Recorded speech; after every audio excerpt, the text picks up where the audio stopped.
Allora, partiamo dal primo argomento che vi avevo enunciato, che riguarda i problemi psicologici connessi con la valutazione della personalità.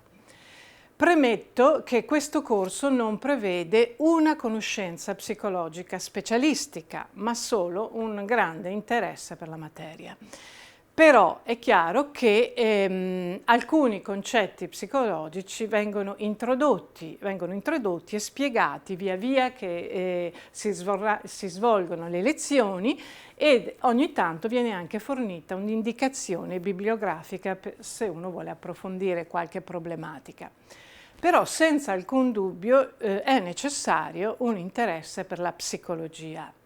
È normale che se siete qui ad ascoltare questo corso vuol dire che siete interessati a capire in quanti modi diversi può essere strutturata la psiche.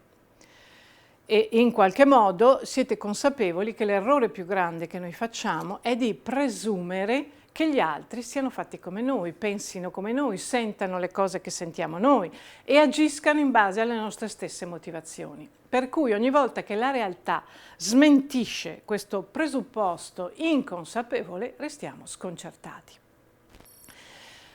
La proiezione è un meccanismo psicologico universale. In psicologia con questo termine si intende l'attribuzione agli altri di quelli che sono semplicemente i nostri impulsi, desideri o pensieri. Questo succede inevitabilmente ogni volta che la psiche è poco differenziata, cioè se una persona non si è mai chiesto, non ha mai registrato che esistono queste differenze, è chiaro che pensa che tutti siano simili a lei. Se invece qualcuno ha lavorato per una serie di vicende personali o per l'età o per altri fattori perché è predisposto a osservare le differenze di personalità, è chiaro che quindi ha una visione dell'essere umano molto più differenziata. Già Freud rilevava che la proiezione, prima di essere un meccanismo di difesa, che lui ha analizzato, è proprio un meccanismo normale che mettiamo in atto tutti inconsapevolmente. La grafologia risponde a un grande bisogno della società contemporanea, che è quello della differenziazione psicologica. Noi viviamo in una società molto complessa in cui abbiamo bisogno molto spesso di fare rapide valutazioni, comprendere la varietà delle persone con cui ci relazioniamo.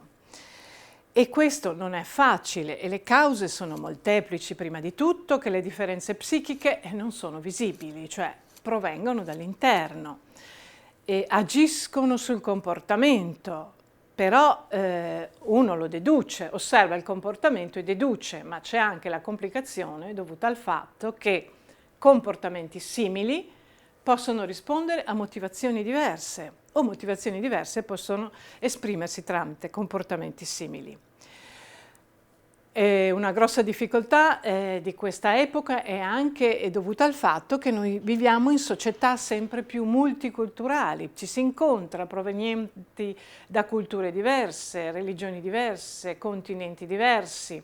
Sembra facilissimo parlare perché il linguaggio che si usa, magari tramite una lingua universale come può essere l'inglese, sembra di poter comunicare facilmente, mentre in realtà ci sono delle differenze a livello di struttura di personalità che non sono così visibili. Bisogna dire poi che c'è una crescente tolleranza nei confronti della differenza, i bambini vengono allevati rispettando la loro individualità e quindi c'è una maggiore differenziazione psichica già nell'infanzia. C'è un superamento o oscuramento delle differenze di genere e qui sarebbe un discorso lungo da fare, e poi c'è il fatto che ognuno di noi è capace di fare una forma di autopropaganda dovuta alla competenza linguistica. Per autopropaganda non intendo necessariamente elencare le proprie qualità, ma descrivere se stessi in modo psicologico, tra virgolette, perché a volte la descrizione è più dovuta alla competenza linguistica che alla reale comprensione che abbiamo di noi stessi. Quindi a volte diamo delle spiegazioni di noi stessi che non sono reali. Quindi la grafologia risponde a questo bisogno di avere degli strumenti per classificare capire gli altri, ma anche, ed è una cosa importantissima che voglio sottolineare, collocare noi stessi, perché la cosa viaggia in tutte e due le direzioni.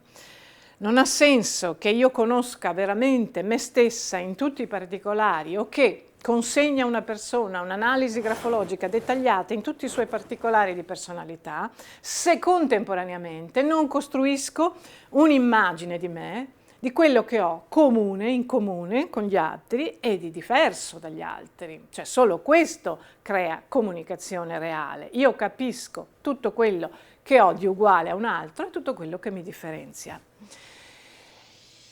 Fattori che condizionano l'apprendimento grafologico. Ecco, ne avevo accennato prima, il più importante è lo sviluppo psicologico, inteso come differenziazione della psiche. Questo dipende da un talento, può essere anche un talento naturale, però senz'altro è anche una conseguenza nell'età, nel senso che a 20 anni o a 25, anche se sono laureata in psicologia, ho una conoscenza fortemente teorica, mentale delle differenze.